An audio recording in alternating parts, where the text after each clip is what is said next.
obviously the title can give it away, but there's an overlying theme with this week, and it's love. Now, that's something that I have a lot of trouble with. I don't like the word, I don't understand it, I don't really have a concept of the word love. Because the way it's been explained to me, the way I understand it, is you've got, of course you've got, your love for your family and your pets and all that, and so on and so forth. And yeah, I love that gray mess sitting in the um, but but there's, the thing of it is, the love that God has for you and has for all of us is, it's unconditional. Amen. And and that's really hard for me to understand. I don't know what the rest of you, but that's something that's hard for me to understand, because how could I be loved unconditionally, because of course I'm a sinner. And then the other thing is that the same goes for me having trouble understanding, the love coming from parents for kind of the same thing. Going over this lesson again this morning, I was running through, the bullet points of some of the stupider things that I'd done, and it's like, going back and thinking, well, that was really stupid. Um, but again, it went over my head. But anyway, moving on here, on the subject of love and witnessing and all that. Our memory text for this week is, "If you love me, keep my commandments." It's found in John chapter 14, verse 15. Although our memory text is most often considered to refer to the Ten Commandments, there are other commandments as well, not being the least. "Go therefore and make disciples of all nations." Our motivation for witnessing and evangelism should be primarily God's grace to us, and not a sense of guilt, mere obligation, or debt.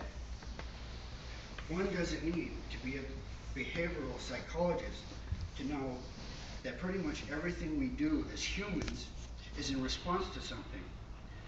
This is true also of our involvement in witnessing and evangelism. We can discover our motivation simply by asking why. Why do we become involved in the church's witnessing and evangelistic strategies? Or, indeed, why don't we? Amen. This week we will explore the right motivation for getting involved in the Lord's work, and also expose the dangers of working with the wrong motivations, such as obligation, guilt, or shame. Amen. We will explore why evangelism and witnessing should be our love response to God's gift of salvation to us. Okay, moving to Sunday, entitled "Motivated by Love." Have you ever wondered why it often seems difficult to motivate people to make long-term commitments to church projects? Perhaps the answer can be found as we think of some other situations in which a very high degree of motivation and commitment are evident. What is it that motivates a parent to donate a kidney to save the life of his or her child? Why do moms and dads spend a small fortune to provide the best possible education for their children? Are these things done because the parents would feel guilty if they didn't? Do they think that they owe their children these things? Of course not. While parents do have a sense of responsibility for the welfare of their children, love is surely the major motivating factor. They do what they do because they love. We cannot spell this out enough times. We do things for God because we love Him and because we know He loves us. Now, the meaning of 1 John 4:18 and 19, to me, what I got from it was, in addition to writing an answer, I scribbled out some of the stuff that I cannot read, and that's pretty sad. But the main thing that I got from those two verses is that love is perfect, because God is love, and love comes from God. And the rest of the thought I can't read, so we'll have to skip that. Our love for God must be rooted in His love for us. God existed before we did, and He has loved us supremely from the creation of humankind. Love can come only as a result of and in response to love. Obedience to the great gospel commission for any other reason than the fact that we love is all but fruitless. This is why spiritual preparation is vital as we seek to become involved in witnessing and evangelism. Amen. Our love for God and our willingness to work with Him in the saving of souls is dependent upon our knowing Him. It is not usual that we love people whom we don't know. Therefore, it is vital that to obey God out of love, we must know Him personally. Okay, Eric, I have a question. Go ahead. The example that they gave, the first that you read about parents and love and giving a kidney and whatever.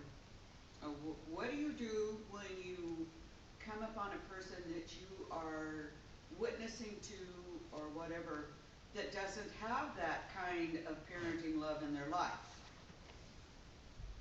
How do you relate to that in a way to bring them to know a God that loves them unconditionally when human beings haven't loved them unconditionally? That's my question.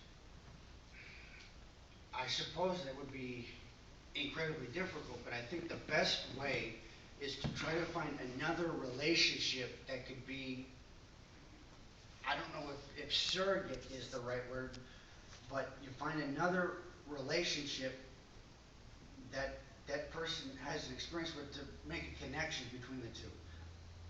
Yes? I think I don't know. This is what popped up in my head.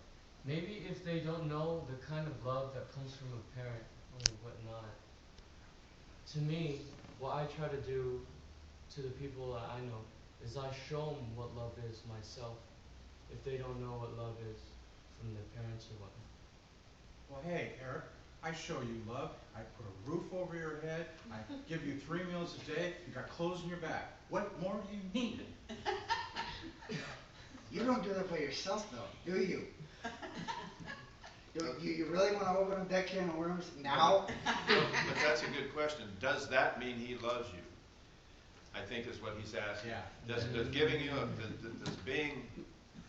you all that mean He loves you, or is He doing it, like we said here somewhere, out of obligation or the feeling of debt or whatever? I think that if you're asking me, I think that's part of it, but that's not all of it, because you're basically, I mean, yeah, you're providing for the immediate needs, I suppose, with food and shelter, but there's other elements.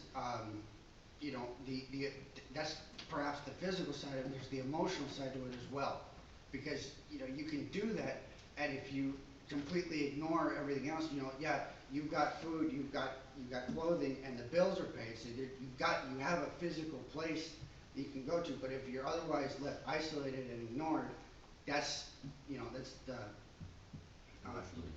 you're still lacking a big part of it. Yes, Colleen. Isn't love unconditional? No. God It is. with humans, it's not.